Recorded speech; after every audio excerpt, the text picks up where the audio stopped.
समुद्र मंथन का मत भी हमें स्वीकार नहीं। लगता है इसमें भी देवताओं का कोई नवीन षड्यंत्र है। नारायण नारायण, इतने शक्तिशाली होने पर भी देवताओं से भयभीत हो रहे हो? कदापि नहीं। हमारे द्वारा देवताओं को स्वर्ग से बाहर खदेड़ना इस बात का ठोस प्रमाण है कि हम देवताओं से अधिक शक्तिशाली हैं। वास्तव में तुमने तो होनी को अनहोनी कर दिखाया है। दुर्वासा के श्राप से प्रेरित होकर एक बड़ी चुनौती स्वीकार की है और उसमें विजय भी हुए हो। नारायण नारायण। निश्चित ही विजय हुए। मैं एक बात सोच रहा हूँ, तुम दानव यदि शक्तिशाली हो तो देवगण बुद्धिमान ज्ञानवान, तुम दानव एक स्वर्ग लेकर यहाँ मौज मनाते बैठे रहोगे और वहाँ देवगण समुद्र मंथन से 100 स्वर्ग उत्पन्न कर डालेंगे। सत्य तो यह है कि आरंभ में देवताओं को भी कोई रुचि नहीं थी, परंतु भगवान शिवशंकर ने जब समुद्र मंथन से उत्पन्न होने वाले दुर्लभ पदार्थों की बात कही तो देवता सहर्ष मान गए। परंतु ये बात आपने हमें पहले क्यों नहीं बताई देवर्षि नारद? बताता तभी जब तुम सुनने को तैयार होते। तुम तो अपने पद के मद में डूबे हुए हो। नारायण नारायण। शिवशंकर पर तो हमें पूर्ण विश्वास है, परंतु यदि उनकी बात मानकर हम समुद्र मंथन का प्रस्ताव स्वीकार भी कर लें, तो भी इस बात का क्या भरोसा कि समुद्र मंथन से उत्पन्न पदार्थों का वितरण सुरों और असुरों में निष्पक्षता से होगा। ऐसा प्रतीत हो रहा है सेनापति राहु कि तुम हमारा तात्पर्य नहीं समझ पाए। नारायण नारायण। सुनिए तो सही देवर्षि नारद। एक और तुम कहते हो कि तुम्हें भगवान शंकर पर पूर्ण विश्वास है और दूसरी ओर शंकर का आंचल भी नहीं छोड़ सकते। ऐसे तो कोई निर्णय नहीं लिया जा सकता। अरे देवर्षि, यदि एक बात देवताओं को मान्य हो तो हमें समुद्र मंथन का प्रस्ताव स्वीकार्य है। क्या? यही कि समुद्र मंथन से पहले हम स्वर्ग लोक नहीं छोड़ेंगे। इसका निर्णय तो भगवान शिवशंकर ही करेंगे और तुम ये भली भांति जानते हो और मानते भी हो कि वे निष्पक्ष हैं। अब क्या कहें इसे, दानवों का दुर्भाग्य या देवों का भाग्य कि समुद्र मंथन से उत्पन्न होने वाले दुर्लभ पदार्थ मात्र देवों को ही प्राप्त होने की परिस्थितियां निर्मित हो रही हैं। धन्य हो प्रभु, धन्य हो। दानव अपने दुर्भाग्य का द्वार स्वयं खटखटाने जा रहे हैं। नारायण। देवर्षि नारद, मैं इस विषय पर एक बार शिवशंकर से बात करना चाहता हूँ। शुभस्य शीघ्रम। देवादिदेव महादेव और सेनापति राहु एक दूसरे से भली भांति परिचित हैं। चलो चले कैलाश। ओम नमः शिवाय। कैलाश। ठहर जाइए असुर सेनापति राहु। मुझे शिवशंकर से भेंट करनी है। कैलाशपति अभी ध्यान में है, तुम्हें प्रतीक्षा करनी होगी। बात महत्वपूर्ण है, मैं प्रतीक्षा नहीं कर सकता। शिवशंकर, महेश्वर, मेरा बात मत रोको, नहीं तो अनिष्ट हो जाएगा।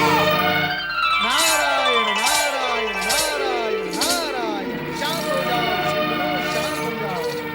अतिथि के साथ ऐसा व्यवहार शोभा नहीं देता। किंतु ऋषिवर, ये हमारे शिवजी के ध्यान में बाधा डाल रहे हैं। इनसे कहिए कि बाद में आए। नारायण नारायण, ये बाधा नहीं डालेंगे।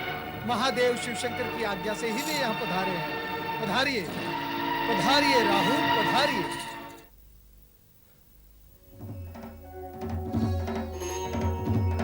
नारायण नारायण।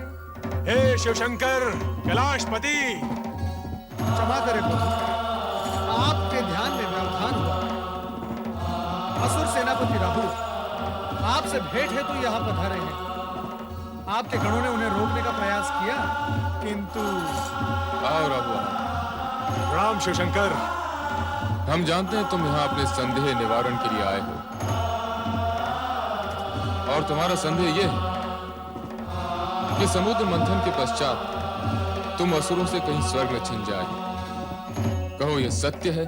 सत्य है शिवशंकर। तो सुनो, तुम्हारी शंका निर्मूल है।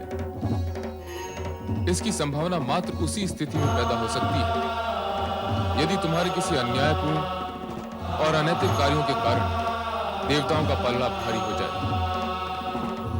और तुम्हारी दूसरी शंका यह है कि समुद्र से निकलने वाले रत्नादि का विभाजन कैसे होगा।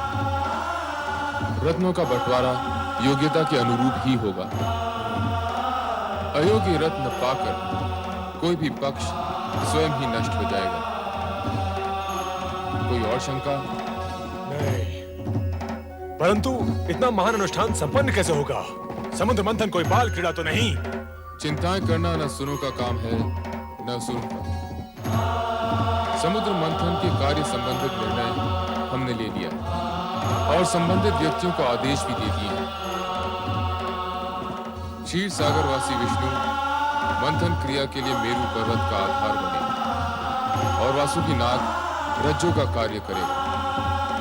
तुम जाकर दानवों को प्रेरित करो और शीघ्र ही समुद्र मंथन का कार्य प्रारंभ कराओ। जाओ। नारायण नारायण। शिवाज्ञा को शिरोधार्य कर दानवराज बलि से मंत्रणा करने के पश्चात शंकाशील सेनापति राहु शंका से उभरे और समुद्र मंथन के लिए तत्पर हुए। इसी प्रकार देवगण भी समुद्र तट पर आ पहुंचे, जहां मेरु पर्वत मथनी और वासुकी नाग रज्जू के रूप में उपस्थित थे।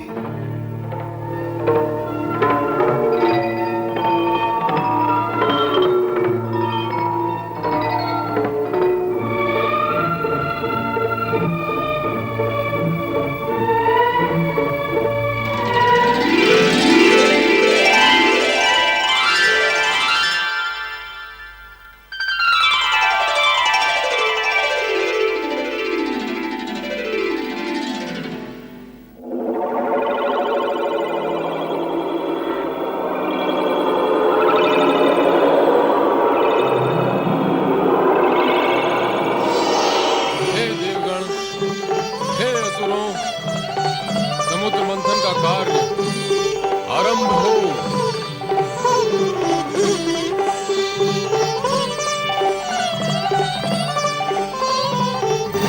असुरों, तुम वासुकी को पूंछ की ओर से पकड़ो, हम देवता मुंह की ओर से पकड़ते हैं। नहीं, पूंछ का अर्थ है पीछे होना और हम तुमसे शक्ति और बल में तनिक भी कम नहीं, इसलिए हम पूंछ को पकड़े।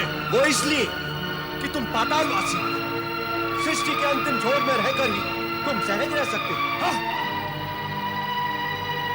कान में कौन सा मंत्र फूंक रहे हो मुनिराज? मंत्र? नारायण नारायण। मैं तो देवताओं से ये कहना था, तुम चाहे अपनी जितनी भी प्रशंसा कर लो, परंतु असुरों के समक्ष शक्ति में तुम शून्य हो, शून्य। आग और विष उगलते हुए वासुकी का मुंह पकड़ना देवताओं के बस की बात नहीं। नारायण नारायण। बहुत प्रसन्न हुए कि आज देवताओं को उनकी हीनता का ज्ञान तो हुआ। तुमने हमें हीन कहा? तो सबसे पहले यही बात सिद्ध कर ली जाए कि कौन शक्तिशाली है और कौन नहीं। देवराज ये क्या कह रहे हैं आप? वासुकी के मुख से निकलने वाले विष से बचने के लिए मैंने ये सब सुहाग रचा था, और आप शत्रुता पर उतर आए। सभी देवता वासुकी की पूंछ की ओर रहेंगे और हम असुर मुख की ओर रहेंगे।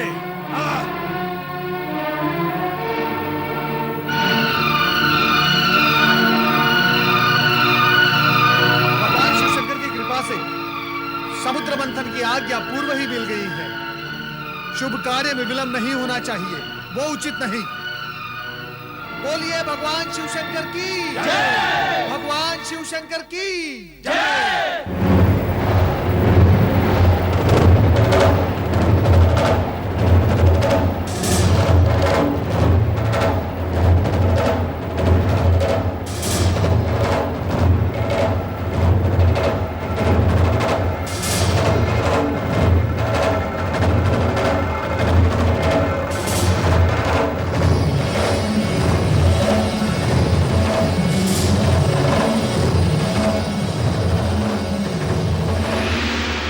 पकड़ने का निर्णय हमने उचित नहीं लिया, किंतु पीछे हटना भी तो संभव नहीं।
सर्वनाश से बचाने के लिए हमें इस विष का पान करना पड़ेगा।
हे त्रिलोकीनाथ, कुछ कीजिए, अन्यथा अनर्थ हो जाएगा। हे जगदीश्वर, राक्षसों को यदि अमृत कलश प्राप्त हो गया तो उसे पीकर वे अमर हो जाएंगे और इन देवताओं के लिए नई बाधाएं उपस्थित हो जाएंगी। चिंता न करो नारद, अमृत देवताओं को ही प्राप्त होगा। देवगणों से कहो कि वे पंक्ति में बैठ जाएं।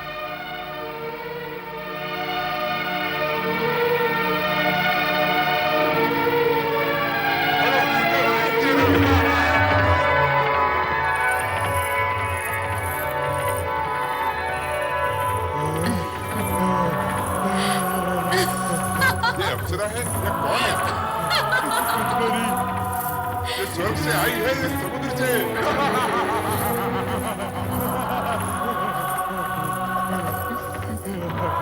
कहीं से भी आई हो, पहले अमृत पान तो कर ले।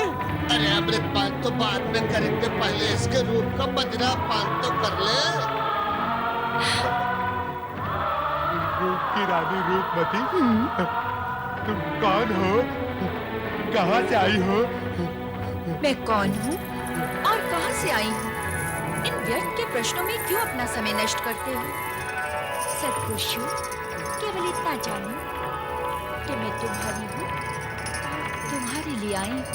तुम्हारे लिए आई हूँ। के महल की महारानी, ये तो बताओ यार किस लिए आई हो? तुम सभी को अमृत पान करवाने के पश्चात तुम्हें सौंदर्य पान करवाऊंगी।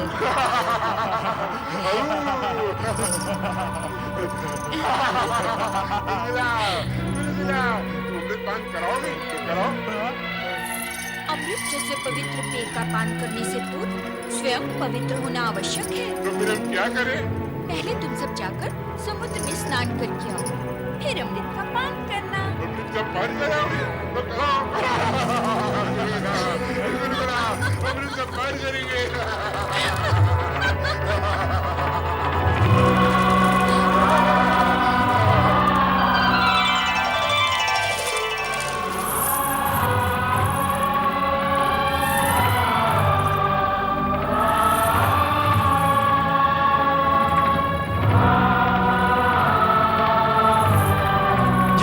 राक्षस है। हाँ, राक्षस है, राक्षस।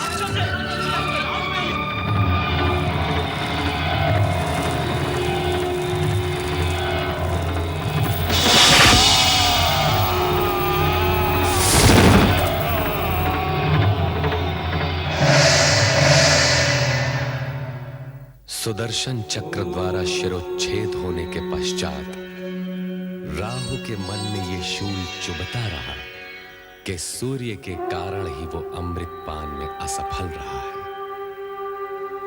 तभी से वो प्रतिशोधवश सूर्य को ग्रस्ता आ रहा है। असुरों के पाताल पलायन के पश्चात देवगणों का स्वर्ग पर अधिकार हो गया तथा विष्णु लक्ष्मी सहित बैकुंठ लोक में प्रतिष्ठित हो गए।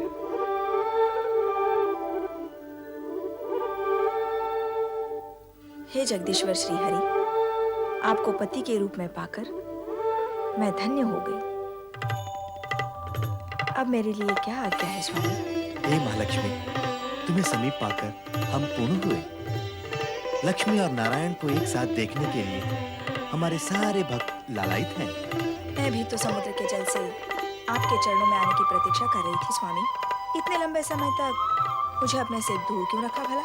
हे महालक्ष्मी, हर कार्य पूर्व निर्धारित समय पर ही होता है। भगवान शिव की इच्छा अनुसार समुद्र मंथन जब होना था तब ही हुआ और हमें तुम प्राप्त हुई। नारायण नारायण। वैकुंठ में लक्ष्मी नारायण के प्रथम दर्शन करके आंखें धन्य हो गई। प्रणाम जगदीश्वर। प्रणाम माते। ये सृजनकर्ता ब्रह्मा जी के मानस पुत्र नारद है महादेवी, जो सारी सृष्टि में भ्रमण करते हुए भगवत भक्ति का प्रचार करते हैं। और अब मैं लक्ष्मी नारायण की भक्ति का प्रचार करूंगा। माता लक्ष्मी, आप तो धन वैभव की देवी हैं। आपके भक्तगण आपकी आराधना के बिना धन धान्य और वैभव कैसे प्राप्त कर सकते हैं? नारद जी, हमारी इतनी प्रशंसा न कीजिए, कहीं हमें अभिमान हो गया तो? नारायण नारायण। जो स्वयं भगवान श्री हरि के चरणों में विराजमान हो, उसे तो अभिमान छू भी नहीं सकता माते। महादेवी, कितने चतुर हैं हमारे परम भक्त देवऋषि। आपको अभिमान न हो, इसका प्रबंध इन्होंने अभी से ही कर दिया। ऐसा कहकर आप मुझे लज्जित न कीजिए प्रभु। मैं तो माता लक्ष्मी के चरणों की रज के समान हूँ। धन्य हो नारद। अब यह बताओ, तुम्हारे आने का प्रयोजन क्या है? प्रभु, आप मुझे प्रयोजन पूछकर लज्जित न कीजिए। माता लक्ष्मी समुद्र मंथन के बाद प्रथम वैकुंठ पधारी हैं। आप दोनों के एक साथ दर्शन करने हेतु चला आया।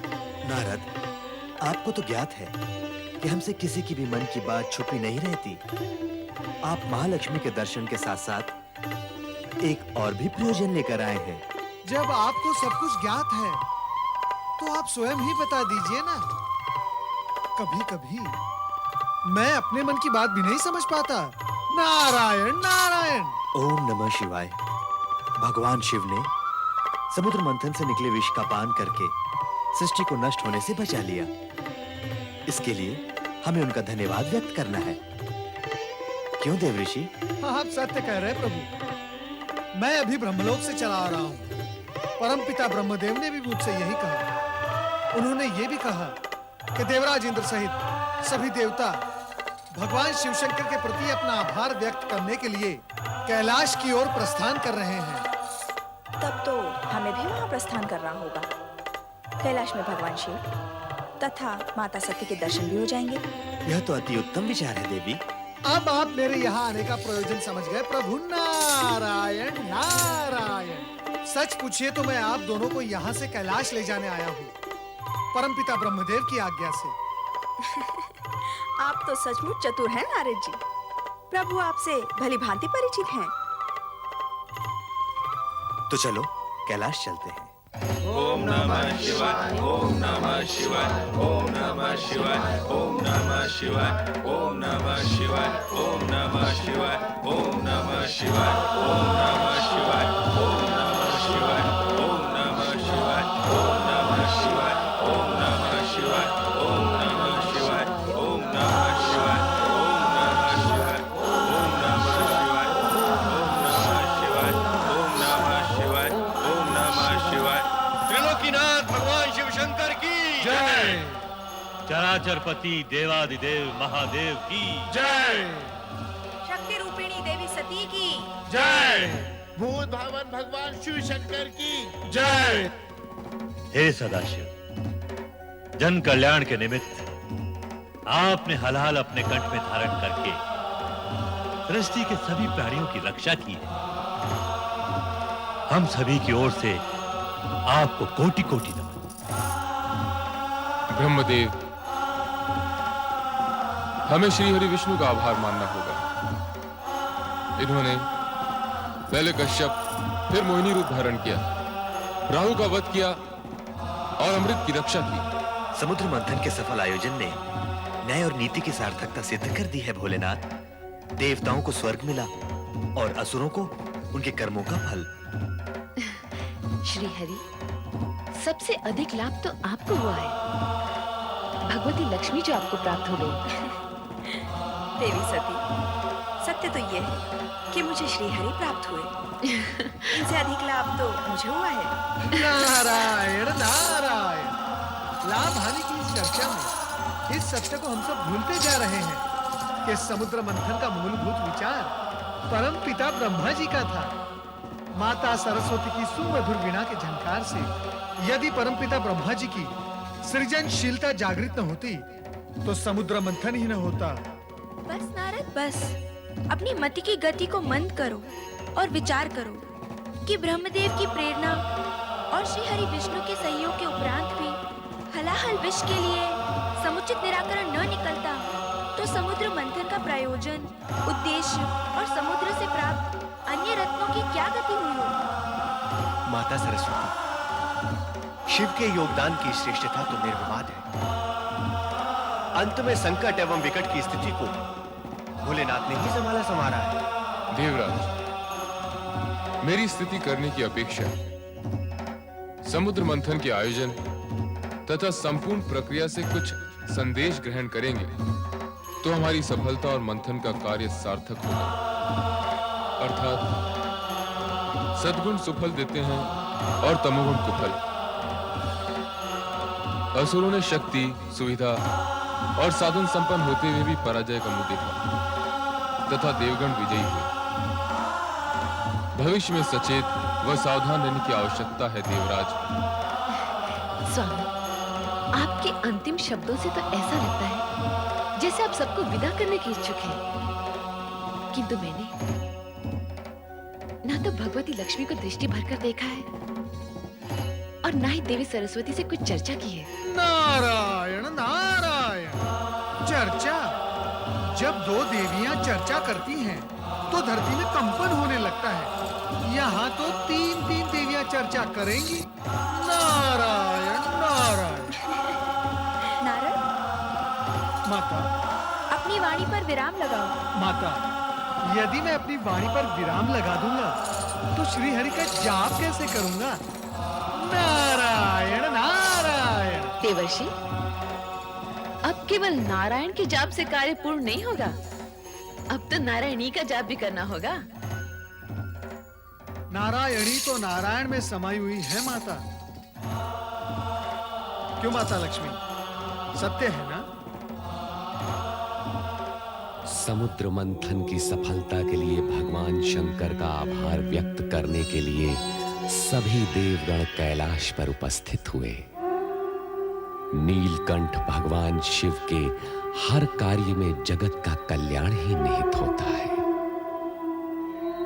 और सृष्टिकर्ता के जगत में दक्ष प्रजापति की 27 कन्याएं अपने हित के निहित पूजा अर्चना पश्चात महल में प्रवेश करती हैं।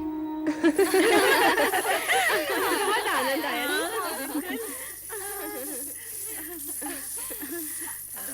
प्रणाम पिताश्री। प्रणाम माते। आयुष्मान भव। कहाँ से आई हो पुत्रियों? चंद्र पूजन के निमित्त गई थी माते। चंद्र पूजन? चंद्र पूजन ही क्यों? उत्तर दो पुत्रियों, उत्तर दो। तुम ही बताओ ना। तुम बताओ ना। तुम ही बता दो रोहिणी बहन। जिस प्रकार बहन सती ने अपने अभीष्ट वर को तपस्या से प्राप्त किया, उसी प्रकार हम भी अपनी पूजा अर्चना आराधना से चंद्र देवता का हृदय जीत उन्हें पति रूप में पाना चाहती हैं। देख लिया महारानी, देख लिया अपनी पुत्री सती को ढील देने का परिणाम। अब ये सब की सब उसी के दिखाए हुए मार्ग पर चलने का प्रयास कर रही हैं। स्वामी, अपनी पुत्रियों के विवाह तो हमें करने ही हैं। चंद्र अति सुंदर और तेजस्वी देव पुरुष है। यदि वो इन्हें भाग गया है तो आपको विवाह करने में आपत्ति नहीं होनी चाहिए। हमारी पुत्री सती अपने पति ग्रह में कितनी प्रसन्न है। इन्हें भी इनका मनोवांछित पति मिलेगा तो इनके सुख के प्रति भी हमें कोई शंका नहीं रहेगी। किंतु सभी पुत्रों का विवाह एक ही वर के साथ करने का विचार मुझे कुछ अनुचित सा लग रहा है। तुम किसी एक कन्या के विषय में कहो तो मैं चंद्र के माता पिता अत्रि और अनुसुईया के सम्मुख इसी क्षण विवाह का प्रस्ताव रखने को प्रस्तुत हूँ। पिता का कहना उचित है पुत्रियों। तुम में से किसी एक का विवाह ही चंद्र के साथ हो सकता है। किंतु हम सभी नक्षत्र कन्याएं हैं माते। हमारा जीवन चंद्र से जुड़ चुका है। हम में से कोई भी चंद्रदेव के बिना जीवित नहीं रह सकेगी। हम सबकी यही दशा है। ठीक है, मैं अत्रि आश्रम जाकर विवाह प्रस्ताव प्रस्तुत करता हूँ। आपके प्रस्ताव ने हमें धन्य कर दिया राजन। महिमाशाली राजा दक्ष प्रजापति की 27 पुत्रियां हमारी पुत्रवधु में बनकर इस आश्रम की शोभा बढ़ाएंगी। ये हमारे लिए हर्ष और गौरव की बात है। गौरव तो आपने हमारा बढ़ाया ऋषिवर अत्रि जी। देवी अनुसुईया, हमारी पुत्रियों को चंद्र जैसा तेजस्वी पति और आप जैसे सात्विक मना सास ससुर मिले, ये उनके किन्हीं पुण्यों का ही प्रसाद है। अब आप आज्ञा दीजिए। विवाह का शुभ मुहूर्त निश्चित होते ही आपको सूचित करूंगा। जैसा आप उचित समझे। प्रणाम ऋषिवर। प्रणाम देवी अनुसुईया। प्रणाम।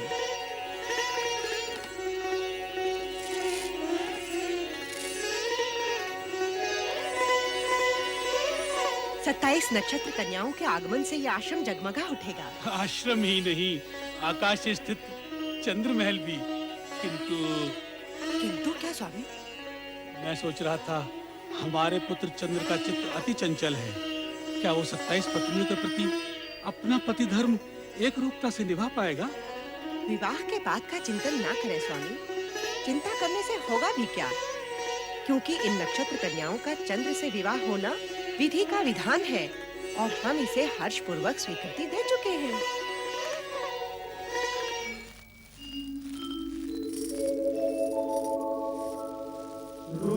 रूपोद्यान प्रफुल्ल प्राय कलिका राजेन्द्र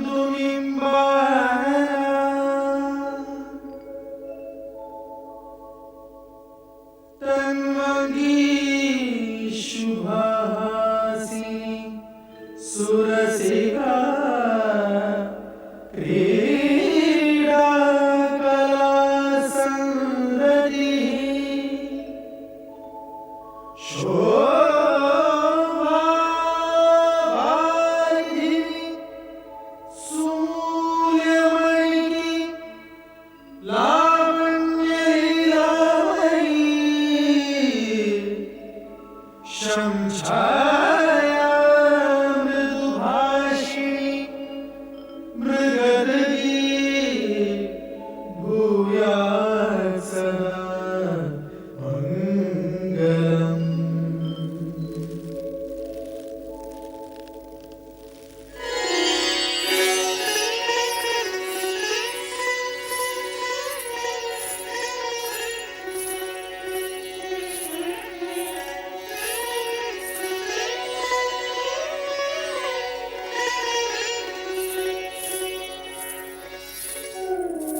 स्वामी रोहिणी को लेकर कक्ष में चले गए, हमसे बात भी नहीं की।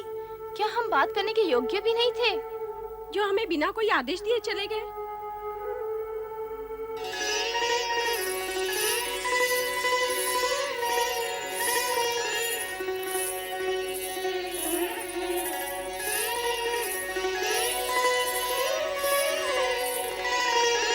ये क्या प्रिय? मिलन की इस बेला में जब चंद्र रोहिणी को अपने शीर्ष पर सजाने का इच्छुक है, तो रोहिणी उससे छिटक रही है। क्या हम तुम्हें प्रिय नहीं? आप जैसे सुदर्शन पति को पाने के पश्चात भला कौन पत्नी ये कहेगी?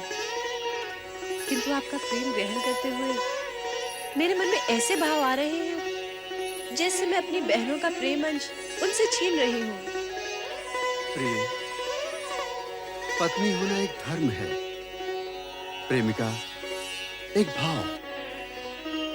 तुम्हारी बहनें मेरी पत्नी अवश्य हैं, परंतु मैं प्रेम केवल तुम्ही से करता हूं। ये रात्रि की बेला बातों में व्यर्थ गंवाने के लिए नहीं है प्रिय। चलो विहार करें। अभी आपने कहा कि पत्नी होना एक धर्म है, इसी प्रकार पति होना भी एक धर्म है। और ये धर्म कहता है कि अपने प्रेम को सभी पत्नियों में समान रूप से वितरित किया जाए।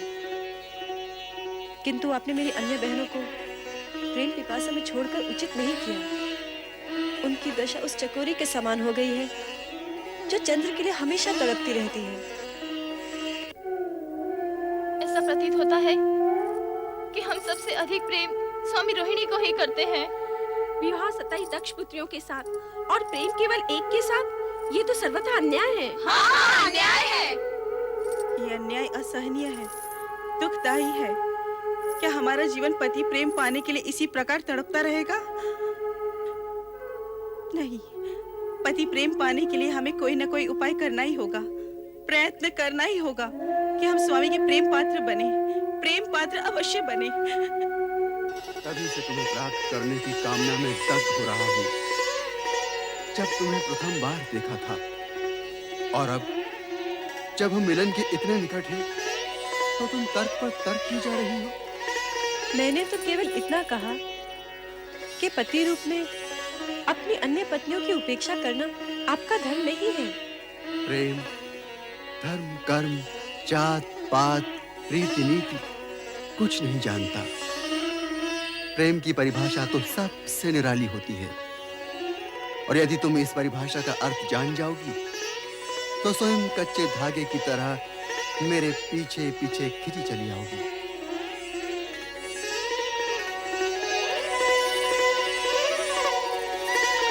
चंद्रदेव द्वारा अपनी अन्य पत्नियों से विमुखता और एकमात्र रोहिणी में आसक्ति एक प्रकार से कर्तव्य पर भावना की विजय है। चंद्रदेव पति पत्नी के संबंधों की पवित्रता व धर्म को भूल गए। संभवतः ये भी भगवान शिव की असीमित लीला का ही परिणाम हो। पर ऐसी विजय की सराहना कदापि नहीं होती जिसमें भाव